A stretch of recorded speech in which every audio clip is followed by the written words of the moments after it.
Turma, semana passada, aliás, semana retrasada, a gente falou sobre o surgimento da Roma Antiga e o primeiro período da sua história, que é a monarquia romana. A gente vê a partir da aula de hoje a chamada República Romana, que é o segundo período da história da Roma Antiga e é o segundo sistema político de Roma. Uma república ela é diferente de uma monarquia, né? Uma monarquia, quem governa é o rei, a rainha, o príncipe, a princesa, o imperador, a imperatriz, tanto faz. Já numa república, quem governa geralmente é a figura de um governante, que pode ser um presidente, que pode ser um primeiro-ministro, que pode ser um governador. No caso romano, vai ser um tipo de república muito específica deles. Quem vai comandar a República Romana serão os senadores, né? Aquelas figuras dos anciãos que eu falei para vocês na aula passada, né? Que eram as pessoas mais velhas de uma comunidade, são eleitas para compor o Senado, né? Que é o Conselho de Anciãos. Porque, teoricamente, velho sabe das coisas e sabe dar os melhores conselhos, né? Apesar de que eu discordo muito dessa teoria também, porque, como eu falei para vocês, tem como você acumular burrice também com o passar dos anos também, e não ser uma pessoa muito inteligente quando for adulta. Mas espera-se que as pessoas com mais de 30, 40, 50 anos sejam mais inteligentes do que eram quando tinham 15, 16, 17 anos, por aí vai. Tá bom? Então vamos lá. República Romana, aula 1. Lembrando que semana que vem é aula 2 sobre ainda esse mesmo conteúdo, tá bom? A monarquia romana ela vai chegar ao fim no ano de 509 anos antes de Cristo, ou seja, século VI antes de Cristo, quando uma rebelião dos patrícios expulsou o último rei etrusco da cidade. Então, a partir daquele ano, Roma vai passar a ser uma república, tá bom? E o que é uma república? República é uma palavra de origem latina que significa res publica, ou seja, coisa pública. Coisa pública. E o que é o público de uma república? O público de uma república é o povo. Então, o povo é que é dono das coisas, administra as coisas dentro de uma república, tá bom? Ou seja, o governo romano ele passou a ser administrado pelos seus cidadãos. Lembrando, nem todo mundo era considerado cidadão em Roma Antiga. Lembre quem era considerado cidadão em Roma Antiga. Vocês lembram quem era? Dica: basicamente eram só os patrícios, tá bom? Se tiver essa dúvida na vida, quem era considerado cidadão entre os romanos? Apenas os patrícios, tá? Então, a República Romana ela começa a ser governada por 2 cônsules, que eram eleitos por assembleias populares, e eles decidiam questões ligadas à aplicação da justiça, comandavam o exército em tempos de guerra, convocavam o Senado e presidiam os cultos religiosos públicos. Então, os 2 cônsules eram meio que 2 governantes que administravam todas essas ações, essas ferramentas ali na República Romana, tá bom? Então, só que a segunda categoria da sociedade romana, que eram os plebeus, eles vão ter uma série de conquistas a partir deste momento. Antes, eles eram simples artesãos, comerciantes, muitos eram trabalhadores, feirantes, vendiam as coisas para os patrícios, mas continuavam ainda muito na categoria de plebeu, ou seja, não tinham muitas riquezas como tinham os patrícios, então. Então, eles começam a ter alguma série de conquistas nesse período, né? Então, no início do período republicano, os plebeus que apoiaram os patrícios contra o último rei etrusco esperavam aumentar sua presença nas instituições políticas romanas. Lembrando que quem administrava as coisas eram os patrícios, quem tinha dinheiro eram os patrícios. Quem podia ocupar cargo público eram somente os patrícios. Os senadores, todos eles eram patrícios. Os 2 cônsules vinham dos patrícios. Então, os patrícios comandavam muito a sociedade romana, né? Vamos comparar muito com a nossa realidade. Hoje em dia, geralmente, sempre quem é eleito para presidente, governador, prefeito, sempre são as elites do Brasil. Já repararam? Nunca um pobre é eleito prefeito, eleito presidente, eleito governador. Por que isso acontece? Porque você precisa de dinheiro para fazer campanha, né? Por mais que o governo dê uma verba, né? Existe a verba dos partidos, né? Por mais que venha dinheiro público para as candidaturas e eleições, você precisa ainda ter de muito mais dinheiro para você financiar a sua própria campanha. E quem é que pode fazer isso? Somente as pessoas ricas. O pobre tem dinheiro para comer, para sobreviver, para se alimentar. Não tem dinheiro para gastar com campanha. Por isso que, querendo ou não, as eleições, ainda esse sistema nosso de pleito, né, ainda favorece muitas elites, tanto no Brasil como no mundo, né? Dificilmente você vê pessoas vindo das camadas mais baixas ascendendo a cargos políticos mais altos, né? Então, os plebeus naquele período esperavam então conquistar vários desses direitos porque ajudaram os patrícios a expulsar o último rei etrusco, né?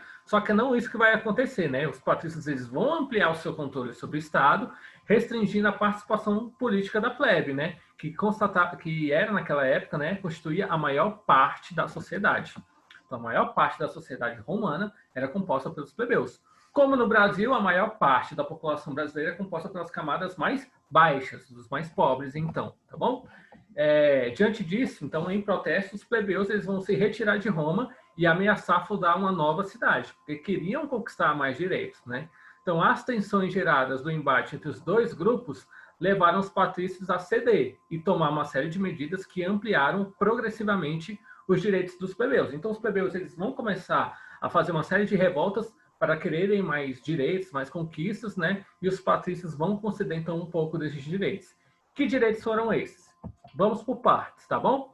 Primeiro, foi no ano de 494, 494 anos antes de Cristo. Os plebeus conquistaram o direito de eleger o tribuno da plebe. E o que era o tribuno da plebe? Era um magistrado que representava os plebeus lá entre os dois cônsules, né? Então, era um representante político da plebe nas discussões políticas de Roma, da cidade e tal. O poder desses magistrados era inviolável, os tribunos podiam vetar as decisões dos demais magistrados, né? Ou do Senado, que contrariasse os interesses dos plebeus. Ou seja, eles participavam das decisões políticas e eles podiam vetar qualquer lei que não interessasse aos plebeus, que não beneficiassem os plebeus dentro daquele período, tá bom? No ano de 450, os plebeus conseguiram aprovar a Lei das 12 Tábuas, que estabelecia a igualdade jurídica dos cidadãos, tá bom? Então, plebeu e patrício não tinham mais essa diferenciação na justiça como tinham antes como sociedade econômica, tá bom? Essa lei regulava vários aspectos da vida cotidiana, como casamento, o divórcio. Engraçado, né? Toda vez que a gente fala de casamento, tem que falar de divórcio, né? E as punições pelos crimes cometidos. Então, vai estabelecer regras e relações sociais dentro daquele contexto. No ano de 445 anos a.C., a publicação da Lei Canuleia. O que era a Lei Canuleia? Que vai permitir o casamento entre plebeus e patrícios, tá bom? Teoricamente, a partir de 445 anos antes de Cristo, um plebeu poderia se casar com um patrício. Isso vai acontecer? Não necessariamente. Por qual motivo? Porque era um costume dos patrícios casarem seus filhos entre si, para a família rica se casar e se unir com outra família rica, para juntos terem mais dinheiro e continuarem sendo ricos, né? É só nas histórias infantis que a gente vê muito a questão do do plebeu se casando com uma pessoa rica, tendo dinheiro, tendo conquista. A gente vê muito isso em desenho e filmes, né? Na prática, na vida romana, por exemplo, não acontecia muito essa questão desses filhos, desse casamento entre patrícios e plebeus, tá bom? No ano de 367 a.C., uma nova lei vai permitir o acesso dos plebeus a todas as magistraturas e ao Senado, tá bom? E aboliu a escravidão por dívidas, situação que afetava muitos plebeus, tá bom? Então, ou seja, são 4 leis, 4 direitos que os plebeus conquistaram após diversas manifestações contra os patrícios. Então, começavam a ter vamos dizer assim, começavam a ter uma série de conquistas maiores, terem direitos maiores. Então, eles começavam a ascender socialmente, vamos dizer assim, tá bom? Então, mas mesmo com essas conquistas, somente os plebeus mais ricos exerciam alguma influência política. A união entre plebeus ricos, que ingressavam nas altas magistraturas, e os patrícios levou à criação de uma nova aristocracia, conhecida como nobilitas, tá bom? Então, quem eram os nobilitas? Era a nova aristocracia romana, que fazia a junção de patrícios com os plebeus mais ricos. Por isso que eu falei na aula passada, que plebeu não significa pobre em Roma Antiga, tá bom? Plebeu é só uma categoria abaixo dos patrícios, mas eles mesmos ainda têm dinheiro, têm comércio, trabalham nas coisas em geral dentro daquele contexto, tá bom?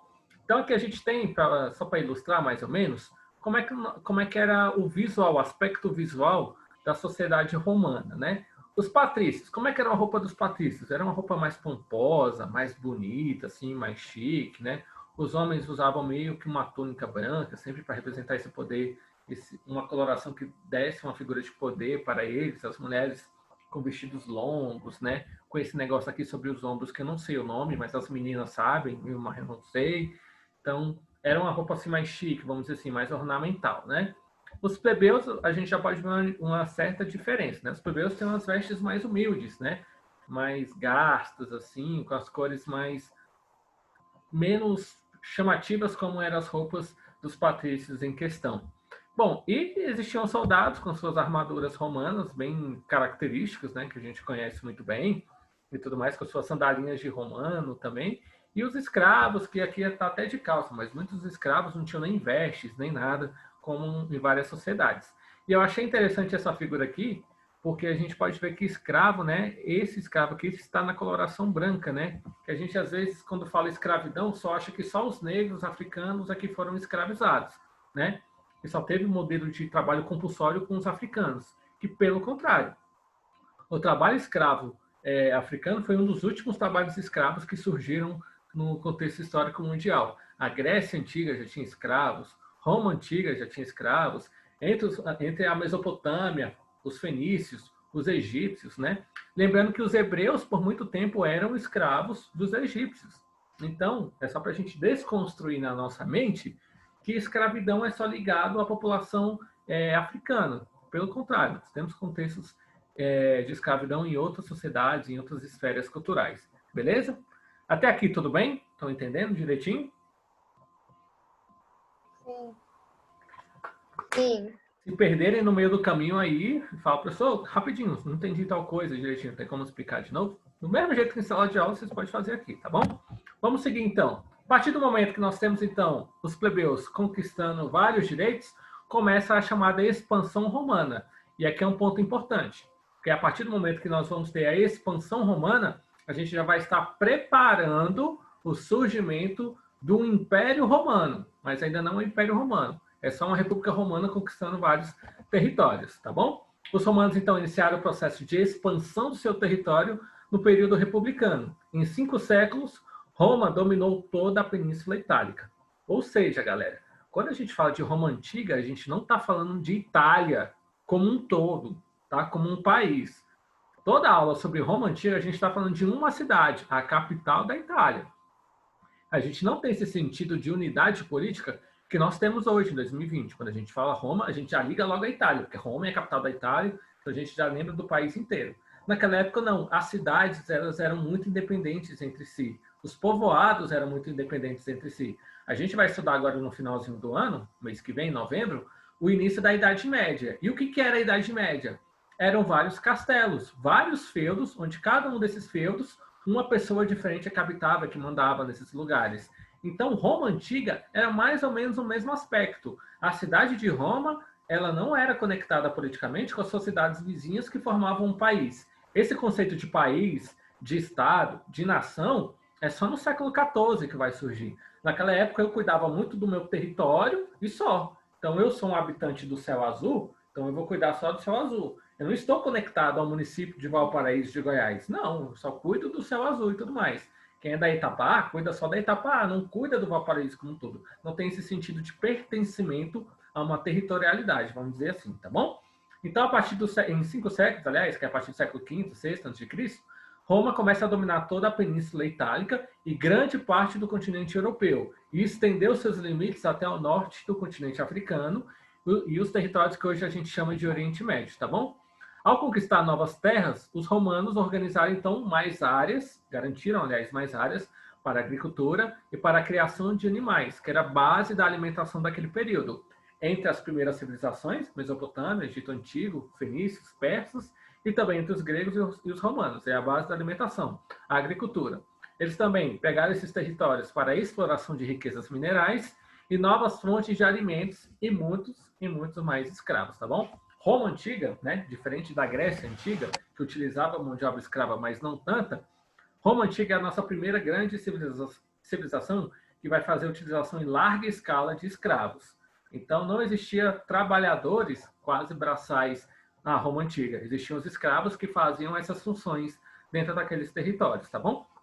As elites estavam interessadas em outras coisas. Muito nos aspectos culturais, porque é só a elite que consumia cultura naquela época, então teatro, as arenas, né, a luta de gladiadores, que era o pão e circo que a gente ainda vai ver, era muito para alimentar a elite romana, né? Os gladiadores que lá brigavam vinham das camadas mais baixas. Ou eram plebeus, ou eram escravos que tinham que brigar até um sobreviver e tudo mais, que a gente já viu em várias questões territoriais, tá bom? Dentro dessa expansão territorial, vai surgir uma coisinha que a gente chama hoje de guerras púnicas, tá bom? Esse nome diferente. Que é uma guerra que Roma vai ter com a cidade de Cartago, né? A mesma marca da chinela. Alguém tem uma chinela chamada chinela Cartago aí? Eu. Pois é, o nome Cartago, né? Não sei se a marca tem essa origem, mas a chinela Cartago, o nome Cartago, é o nome de uma cidade que por muito tempo brigou com Roma, né? Muito pelas políticas territoriais dentro daquele contexto. Onde é que ficava a cidade, então? Cartago é uma cidade que vai ter uma origem fenícia, né? E controlava a costa norte da África. O que a gente chama costa norte, a gente chama hoje de Egito, aquela parte ao norte do deserto do Saara. Era meio que controlado pelos cartagineses dentro daquele contexto, tá bom? Além, é claro, de controlarem também o sul da Espanha, as ilhas de Córcega, Sardenha e grande parte da Sicília, que hoje são ilhas que pertencem à Itália, tá bom? Então, os romanos, né, vão travar essa disputa, então, com essa cidade de Cartago, né? E aí, a disputa pelo controle comercial do mar Mediterrâneo era primordial, porque como nós vimos com as primeiras civilizações, o mar Mediterrâneo, ele conectava, aliás, várias continentes e várias cidades do mundo. Conectava a Europa com a Ásia, que conectava com a África. Então, esse mar Mediterrâneo é um mar que conecta e é muito importante. E até os dias atuais ele é muito importante também, porque ele conecta via água, né, vários territórios, vários continentes, que por muitas vezes, naquela época, você só podia transpor através por terra, e a partir do momento que se inventa os navios e tem as grandes embarcações, você começa a fazer essas viagens cada vez mais rápidas, tá bom? Então, a disputa por esse mar Mediterrâneo vai levar essas duas potências a se enfrentar nos séculos 3 e 2 a.C. Lembrando que as datas antes do nascimento de Cristo, elas decrescem, tá bom? Parece que ele está voltando para trás, né? Ué, professor, do século 3 ao século 2, então, em vez de passar para frente a história está voltando para trás? Não, a história está passando para frente. É porque antes do número zero, os números vêm decaindo, né? É o mesmo conceito de matemática, né? Os números negativos, os números positivos, é as datas antes do nascimento de Cristo. É a mesma coisa, tá bom?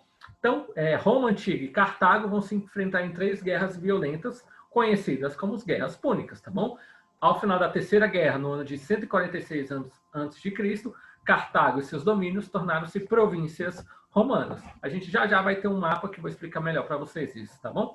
Então, no mar oriental, no Mediterrâneo Oriental, né, os romanos expandiram em direção à Grécia e aos demais territórios macedônicos. Então, ao final da República, desse período republicano, né, os romanos dominavam quase todo o Mediterrâneo, da Espanha a oeste até a Síria a leste. A gente vai ter um mapa que vocês vão ver o tamanho da expansão territorial de Roma nesse período. O mar Mediterrâneo, inclusive, transformou-se para os romanos no Mare Nostrum, que é em latim, que significa em português nosso mar. Tá bom? E aí vem o mapa para vocês. Cartago aqui, ó, fica ao norte do continente africano e duelava muito com Roma, né? Então, vão lutar muito pelo domínio dessas ilhazinhas, Sicília, Sardenha, Córcega aqui, tá bom? E o território, enfim, também em si de Cartago, né? E também a cidade de Corinto, lá na Grécia, também vai ter grande disputa entre essas duas cidades, tá bom? Logo, então, Roma, vamos dizer assim, inicialmente ela vai dominar toda a Península Itálica, que é a Itália hoje, né? Em formato de bota aqui que vocês podem ver, tá bom?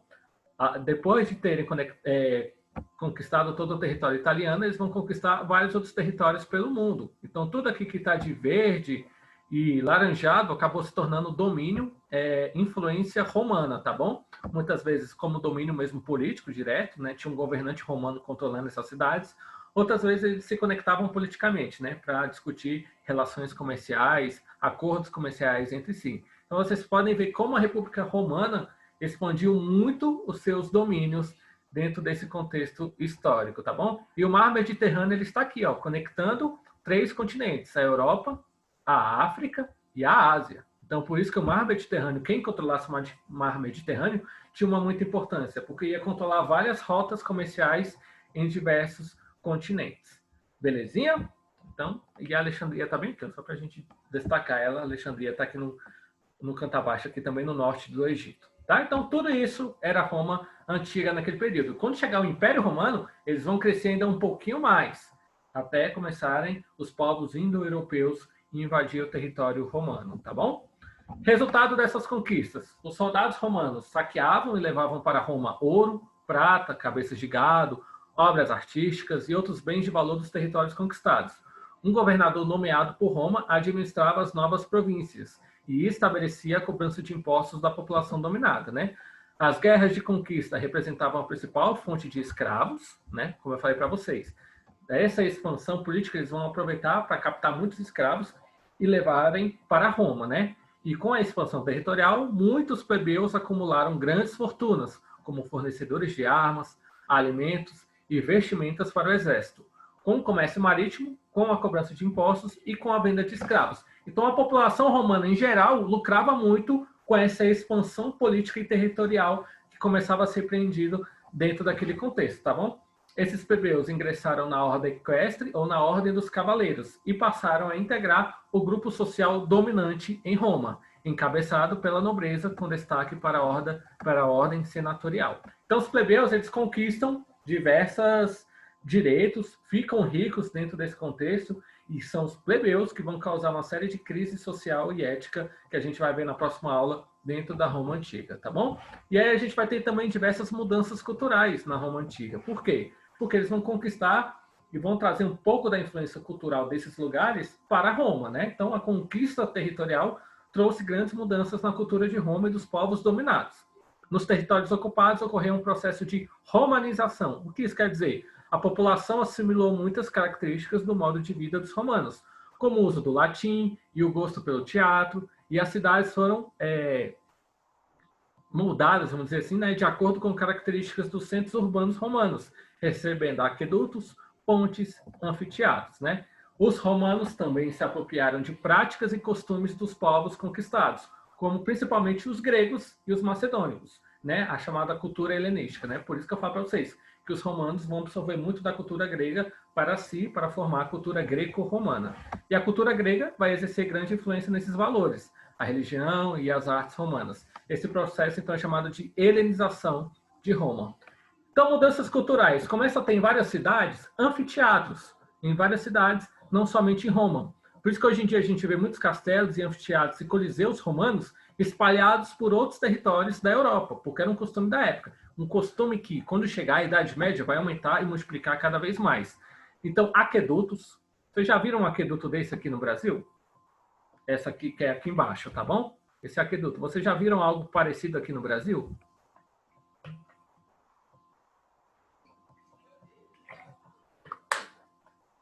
Sim ou não? Nunca viram? Acho que não. Algo Eu parecido? Não? Não sei. Deixa eu ver. Já ouviram falar dos Arcos da Lapa, no Rio de Janeiro? Ah, nossa. Os Arcos da Lapa é um aqueduto romano, então é um estilo de arquitetura romana. Assim como as pontes romanas, que vocês já devem ter visto em vários filmes, também são estilos arquitetônicos que os romanos vão levar para essas cidades que eles conquistam ao longo da Europa, tá bom? Então, essa influência romana a gente vê até os dias atuais. Os Arcos da Lapa é um ponto turístico no Rio de Janeiro que muitas pessoas, inclusive eu, tem várias fotos lá de frente para esses arcos, tá bom?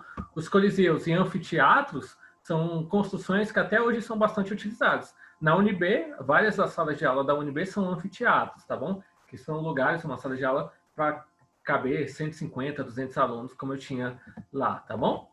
Para terminar, então, a aula de hoje, muitos romanos ricos entregavam a instrução de seus filhos aos cuidados de oradores e filósofos de origem grega. Então, os gregos começam a influenciar muito essa formação cultural dos romanos, porque começam a ser professores e tutores dos romanos.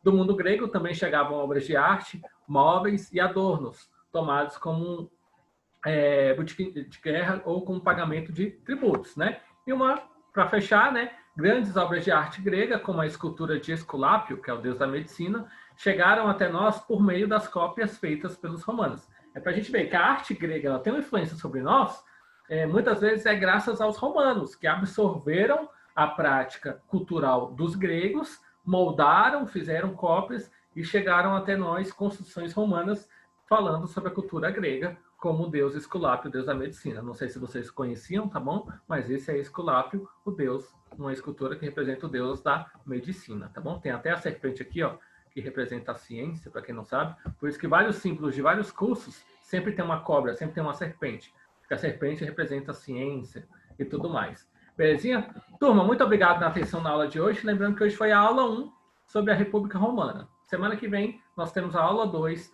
sobre a República Romana. Mais tarde, 11h30, 11h40, meio-dia, vai estar lá na plataforma o nosso dever de casa sobre a aula de hoje, tá bom? Algumas questõezinhas para a gente só fixar o conteúdo da aula de hoje. Tendo qualquer dúvida na resolução das atividades também, vocês podem mandar mensagem à tarde, tá bom? A partir de 1h30, né? Que até 1h30 a gente está almoçando. Então, a partir de 1h30, vocês podem mandar mensagem que a gente ajuda vocês a fazer os deveres. Beleza?